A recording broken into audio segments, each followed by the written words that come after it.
For anyone who's been living under a rock, these past couple of months to which I have avoided this particular topic, primarily because it's a very touchy subject, and when it comes down to the whole culture war kind of thing that's going on in the current entertainment industry, it's something I don't want to primarily talk about on my channel, as primarily I just want to talk about games. I just want to enjoy the games that I like talking about, and that happens to be Dragon Quest. But of course, as time has gone on, it has definitely become more and more hard to ignore this particular topic. What exactly am I talking about? So as we know already, we have the upcoming Dragon Quest III HD-2D remake, which looks fantastic by the way.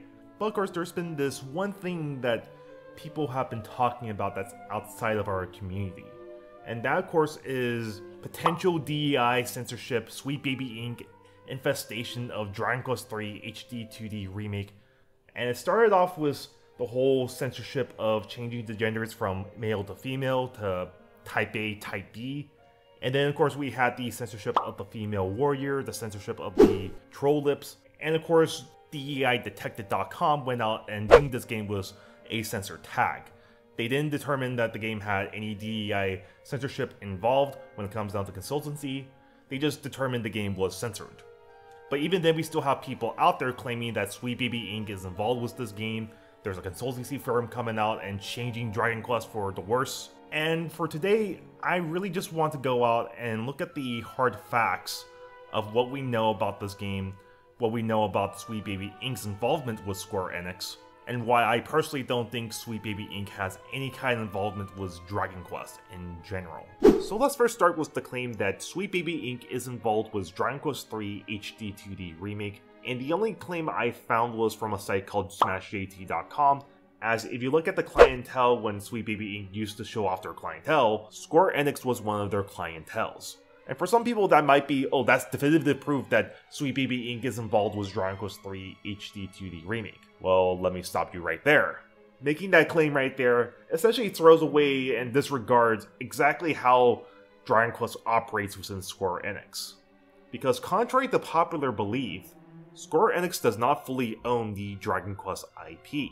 And you might be saying, how do you know this? It's quite simple. If you look at the copyrights for a majority of the Dragon Quest games, you might notice one company that's a part of the copyrights, and that's a company known as Armor Project. And who exactly is Armor Project? Well, that's the company that's run by the Dragon Quest creator himself, Yuji Horii. Yeah, contrary to popular belief, Yuji Horii is not an employee at Square Enix. He runs his own company called Armor Project, and he's self-employed. And he is contracted by Square Enix to work on these Dragon Quest releases, as he owns partial rights to the series. Though there are some sourcing out there that claims that Armor Project fully owns the Dragon Quest IP, to which of course I'll provide the sourcing down below. So now we have that out the way, it's pretty evident when it comes down to the Dragon Quest IP, in some way, fashion, or form, there needs to be an Armor Project involved with these releases. And if you look at that same clientele list that SmashJT provided, one thing you'll notice is there is no Armor Project as a part of the clienteles. Essentially meaning, yeah, the claims that Sweet Baby Inc. is involved with this release is less likely due to the fact that Armor Project is not one of their clients that they work with. And keep in mind, anything has to go through Yuji Horii when it comes down to the approval process for anything Dragon Quest. So it's kind of hard to believe that Sweet Baby Inc. came in and consulted on this release when they don't list Armor Project as one of their clients they work with. And I don't want to accuse people of essentially spreading misinformation, but not understanding the fact that Yuji Horii needs to be involved with the approval process, and Armor Project does own some rights to the Dragon Quest IP. Even if you believe to not be spreading misinformation, you are spreading misinformation nonetheless. And now the next thing I want to cover is the changing from gender terms to gender neutral terms, from male to female to type A to type B. And the fact is that this isn't the first time they're going to make this change. They've been doing this for quite a while.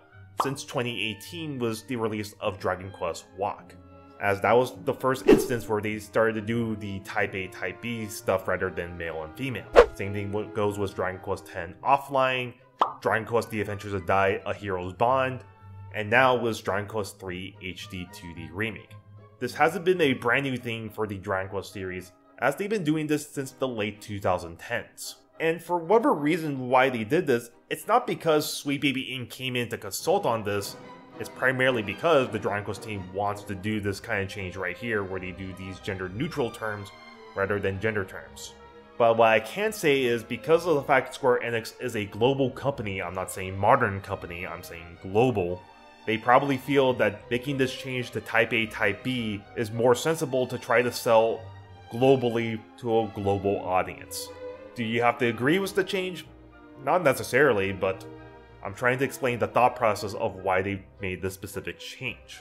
And now let's talk about the censorship in general, from changing the troll lips to reflect the actual skin color, and also the female warrior. As the reasoning to why they made these changes are quite simple. It's simply because they have to appeal to a certain ratings board in Japan known as Ceros. As this is the Japanese ratings board that goes on and rate games, as they've been pretty authoritative when it comes down to certain changes they want or games being banned. As games like Callisto Protocol are not allowed to be sold in Japan, quite simply because Ceros deems the game to be too violent. So understanding that thought process, it makes sense when it comes down to Dragon Quest. They're not safe from Ceros going out their way and making these changes and censoring the characters and what have you. And it's been going on since the late 2010s. If you play any of the Dragon Quest Monster remakes on Nintendo's 3DS, you can clearly see the censorship in full force.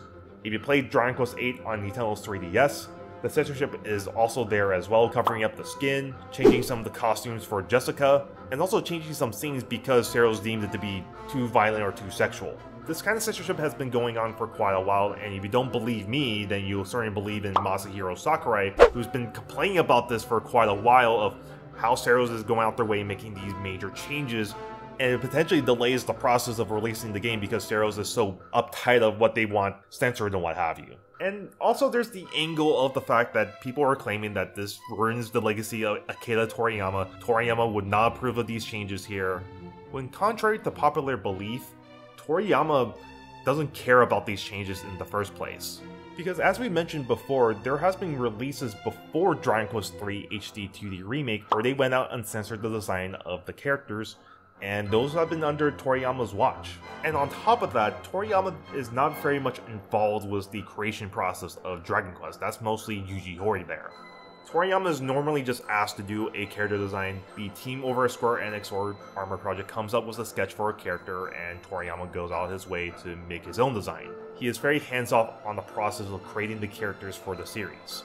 And even then, we do have a quote from Toriyama to where if he knew that he was going to work on the Dragon Quest series for this long, he would have had declined to work on the series in the first place. So just based on actual facts, when it comes down to Toriyama and his involvement with the DQ series and how he feels about the series in the first place, it's kind of disingenuous to claim that Toriyama would disapprove of these designs when in reality, he really wouldn't have cared.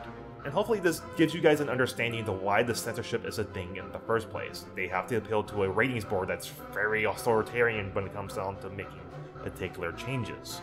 And now I want to get into my own personal opinions about these changes, as of course I mostly talked about facts and some speculation here and there, but never really my own thoughts on these changes.